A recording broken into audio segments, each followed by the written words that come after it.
俄罗斯正为中国打造反围堵样板，一招制敌，亮出针对性武器。新八国联军看后还敢不敢来？敬请关注本节目，了解详情。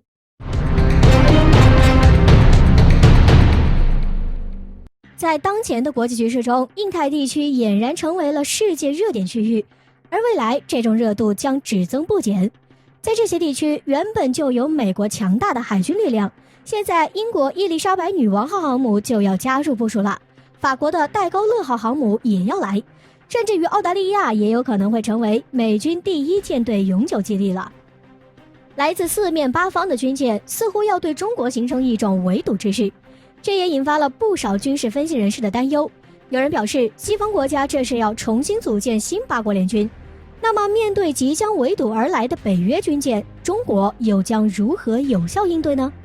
值得一提的是，俄罗斯目前正在为中国打造反围堵样板。我们知道，当前俄罗斯周边的局势也并不乐观。据俄罗斯国防部此前表示，北约侦察舰和战机频繁驶入黑海，其中包括配有巡航导弹的攻击型驱逐舰。在个别情况下，西方舰艇企图靠近俄罗斯水域。面对这种情况，俄罗斯想出一招。目前，俄罗斯远程无线电通信科学研究所研制的新型水面情况自动通报系统正在黑海测试。这一系统使用卫星和地面自动信息系统，不同雷达站的数据、舰队对象信息的内部传输渠道，还可接收超视距雷达的信息。这种雷达能够测定数百公里范围内的水面目标的位置。另外，该系统还可自动处理舰艇属性信息，例如对从地中海驶入黑海的舰艇，确定目标参数后，记录舰艇靠近边界或禁区的行为。此外，该系统还可以分析并评估舰艇在靠近水域时的异常行为，这将会大大提供监视力度以及监视效率，同时也将减少相应的成本。也就是说，一旦设置了这样的水面情况自动通报系统之后，俄罗斯就可以轻松应对前来挑衅的敌人，而不是被动接招。况且，提高监视水平之后，或许就能一定程度上减少敌人的挑衅频度。我国金一南教授曾指出，美国到中国南部海域的所有军舰都不是大摇大摆来的，全是高速前进，而且尽量保持无线电静默，他们担心我们抓取各种各样的信号。那么如果中国加大了监视设备的应用，那么美军舰再想偷偷摸摸的进来就十分困难，更别提是欧洲国家的其他军舰。俄罗斯这一应对措施对于我国而言同样适用。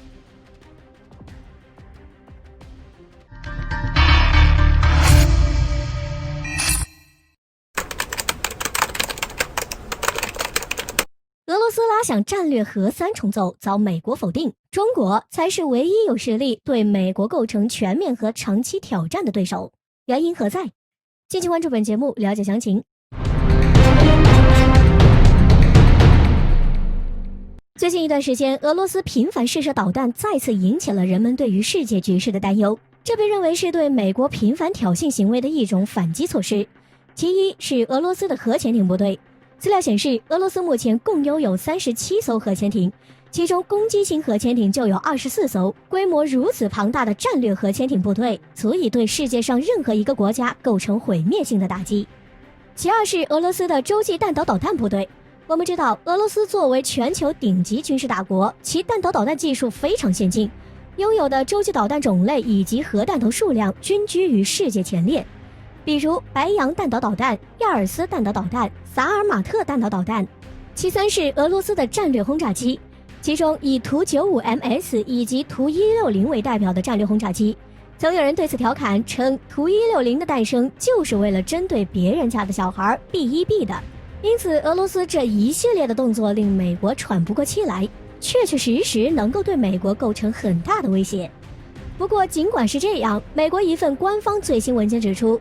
俄罗斯也对美军构成威胁，但称中国是唯一有足够经济和军事潜力对美国构成全面和长期挑战的对手。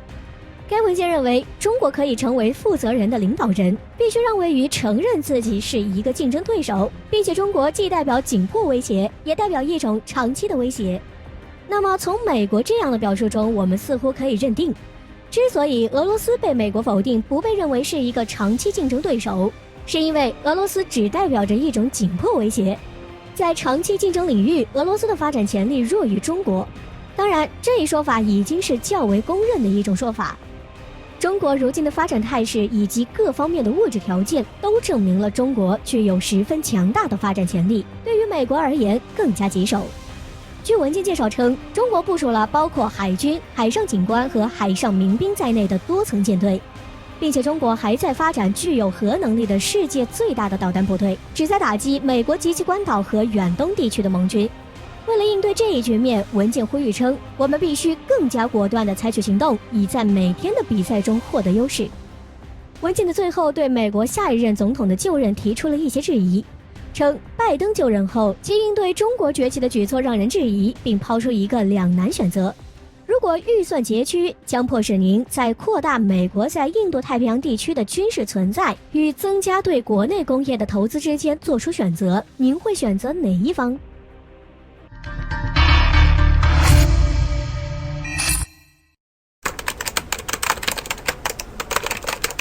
南边基地一细节曝光，尺寸惊人。面对新八国联军，别再说中国没有行动，我们早有高瞻远瞩的战略部署。敬请关注本节目，了解详情。有人说，新冠疫情的全球影响是一面完美的照妖镜，将西方国家的虚伪和无耻彻底展现在世人面前。最近备受人关注的就是西方国家意图重新组建新八国联军。可以说，如今我国周边的国际形势十分严峻。面对这样的形势，我国有何应对之策呢？据多维新闻最新报道称，日前中国海南三亚海军基地正在扩大，而据更详细的卫星图显示，在三亚海军基地，新的大型干船坞已经接近完工，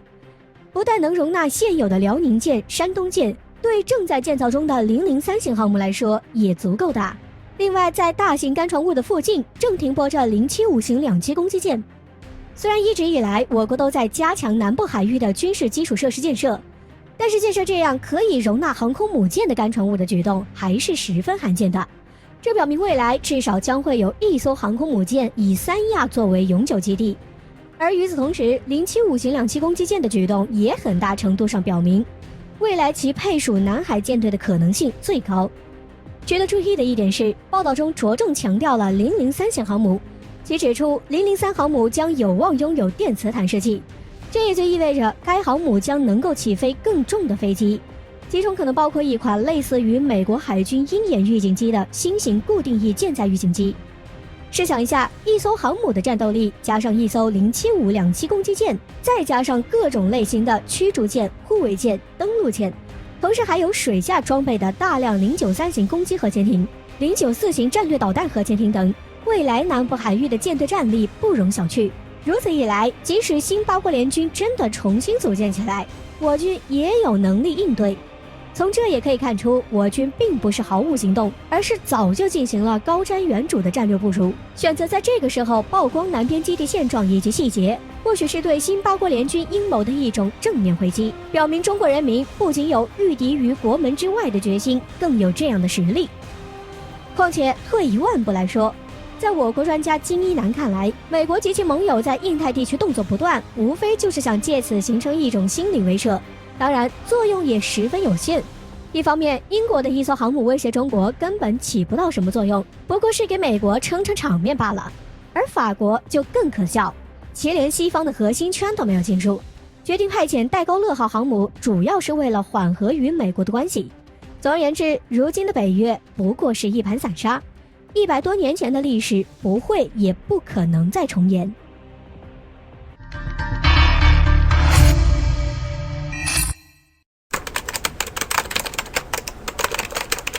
现实版东施效颦上演，印度指出海军2大错误，提议我们也把旧军舰翻新出售，扩大印度势力。敬请关注本节目，了解详情。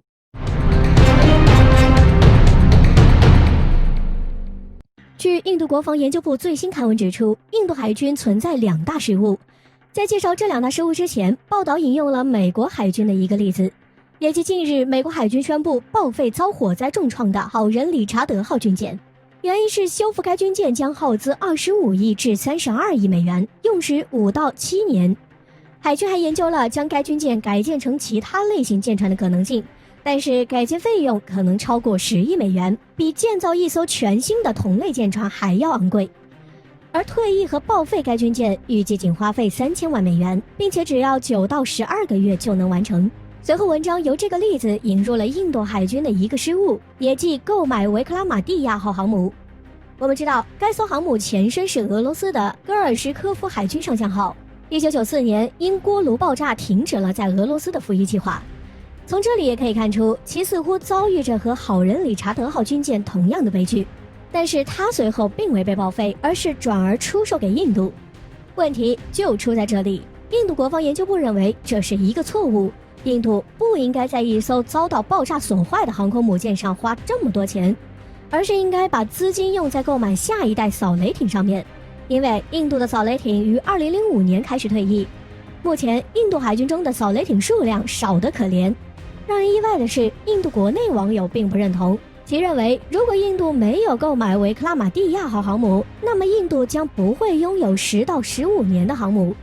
在购买俄罗斯航母之前，印度的航母建造能力非常原始。当然，这还不算特别离谱的，更离谱的在下面。